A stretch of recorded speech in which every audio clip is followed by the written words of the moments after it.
हवाएं कैसे चलती हैं, उसका रीजन क्या है।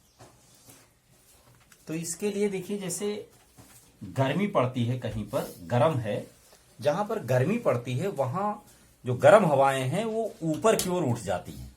ऊपर उठ जाएंगी तो ठंडी हवाएं उस जगह को फिल करने के लिए बहुत तेजी से बढ़ती हैं। बस एक चक्र बन जाता है, गर्म हवाएं ऊपर और ठंडी हवाएं उस स्थान को लेने के लिए आती हैं, तो हवाएं चलने लगती हैं।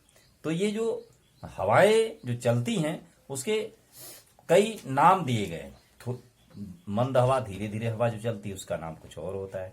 तूफान आता है कभी कभी, तेजी से हवाएं चलती हैं, लू चलती है। तो इस तरीके से हवाएं चलने का कारण यही है। गर्मी के मौसम में अक्सर देखिए समुद्र के किनारे जाते हैं लोग। क्यों जाते हैं? वहां ऐसा क्या होता है, गर्मी जितनी पड़ती है, जैसे ये जमीन है और इधर ये पानी भरा हुआ है, ये पानी है, समुद्र है ना। यहां पर आप रहें, यहां पर जाएं तो देखिए होता क्या है, जब ये सन है, सन से किरणें निकलती हैं और ये किरणें अर्थ की ओर आती हैं। ये किरणें हैं, तो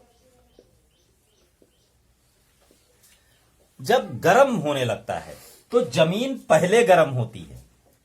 ये जो अर्थ है, जो बालू और मिट्टी होती है, ये गर्म हो जाती है। और जब गर्म हो जाती है तो होता क्या है, गर्म होने पर हवाएं ऊपर की ओर उठ जाती हैं। तो यहां की जो हवा है ये ऊपर की ओर उठ जाएगी, तो ये स्थान हल्का हो जाएगा, खाली खाली सा होने लगेगा। तो ये समुद्र जो था, यहां पर पानी के टच में जो हवाएं होती हैं वो ठंडी रहती हैं। तो ये हवाएं इधर की ओर ये स्थान लेने के लिए चलने लगती हैं। तो ये ठंडी ठंडी हवाएं समुद्र के किनारे आती हैं। ये कब होता है? गर्मी के मौसम में। गर्मी के मौसम में समुद्र के किनारे जो जमीन होती है वहां बहुत गर्मी पड़ती। गर्मी तो सारी जमीन पड़ती है, लेकिन समुद्र के किनारे क्या घटना घटती है, ये जो एरिया होता है, लैंड एरिया, यहां पर गर्मी होती है। तो यहां की मिट्टी जब गर्म हो जाती है तो यहां की हवा ऊपर की ओर उठ जाती है। तो ये स्थान फिल करने के लिए यहां हवा हल्की हो जाती है, दूर दूर हो जाती है। तो यहां से ठंडी हवा जो समुद्र की पानी के ऊपर है वो हवा ठंडी रहती है, पानी ठंडा रहता है। तो यहां पर हवा ठंडी होती है और ये हवा इस मिट्टी की ओर, जमीन की ओर, जहां आप लोग टहलने के लिए समुद्र के किनारे जाते हैं, वहां बहुत ठंडी ठंडी हवा आती है। जितनी गर्मी पड़ती जाती है उतनी ठंडी हवा उधर से आती रहती है और बहुत अच्छा फील होता है। इसलिए अधिकतर लोग जाते हैं समुद्र में, समुद्र के पास गर्मियों के मौसम में छुट्टियां बिताने।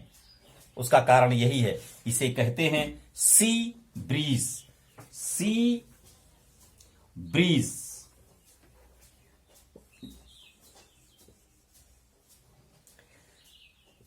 सी ब्रीज याद रखिएगा, सी ब्रीज। सी ब्रीज क्या है, कैसे होता है, समझ लीजिए एक बार और फिर अपनी कॉपी पर सी ब्रीज के बारे में लिखिए। सी ब्रीज क्या है? गर्मी के मौसम में समुद्र के किनारे, सी के किनारे जो लैंड है वो गर्म हो जाता है और गर्मी से वहां की हवा लैंड एरिया की ऊपर उठ जाती है और उस स्थान को फिल करने के लिए समुद्र की तरफ से हवाएं चलने लगती हैं।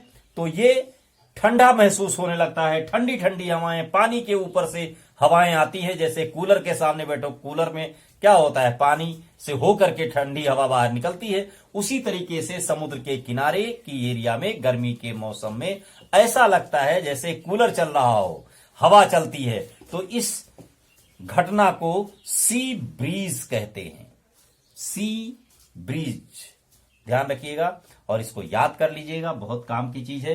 तो एक चक्र सा हवा का बनने लगता है कि ये हवा इधर आने लगती है और इधर जो हवा ऊपर उठ गई थी वो घूम करके इधर आती है पानी की ओर ठंडी होकर के, और ये हवा चक्र घूमने लगता है, हवाएं चलने लगती हैं। इधर की हवा इधर आती है ठंडी ठंडी और यहां गर्म हो जाती है तो फिर ऊपर जाती है, फिर इधर आती है, ठंडी हो जाती है, फिर इधर आती है। इस तरीके से यहां का एरिया ठंडा होने लगता है, यहां गर्म रहता है, गरम गरम हवा इधर आती है, ठंडी ठंडी इधर हो जाती है, ठंडी हो मतलब ये पानी के ऊपर जो हवा होती है वो ठंडी होती है। इसे क्या कहते हैं? Sea breeze. याद कर लीजिएगा। चैनल को सब्सक्राइब कीजिए, अपने मित्रों को बताइए, उनसे पूछिए सी ब्रीज क्या है, होता है, उन्हें बताइए। आप मेरे वीडियो को देख करके उन्हें बताइए, उन्हें बहुत अच्छा लगेगा कि आपको ये बात मालूम है कि सी ब्रीज किसे कहते हैं। आप एक कॉपी पर सी ब्रीज लिख करके एक चित्र बनाइए इसी तरीके का और लिखिए कि ये सी ब्रीज क्या होता है। धन्यवाद।